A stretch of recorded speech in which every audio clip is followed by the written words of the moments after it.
সাতক্ষীরায় ৬ পিস স্বর্ণের বার সহ নাসরিন নাহার নামে এক নারীকে আটক করেছে বর্ডার গার্ড বাংলাদেশ।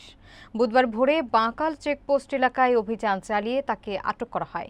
তিনি সাতক্ষীরার ভোমরা এলাকার ইমাম হোসেনের স্ত্রী। বিস্তারিত দেখুন মোকাররম বিল্লাহ ইমনের তথ্যচিত্রে। বিজিবি ৩৩ ব্যাটালিয়নের অধিনায়ক লেফটেন্যান্ট কর্নেল আশরাফুল হক এক প্রেস বিজ্ঞপ্তিতে জানান, স্বর্ণ ভারতে পাচার হবে এমন গোপন সংবাদের ভিত্তিতে বাঁকাল চেকপোস্ট সংলগ্ন আলিপুর এলাকায় হাবিলদার শাহিন আহমেদের নেতৃত্বে অভিযান পরিচালনা করা হয়।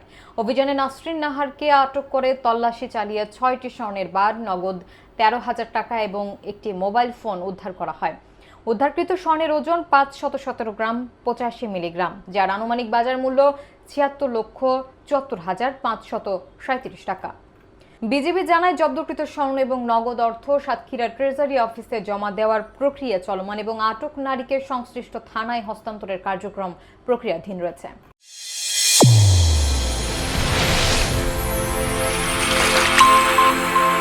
চ্যানেল A1 হৃদয়ের স্পন্দন।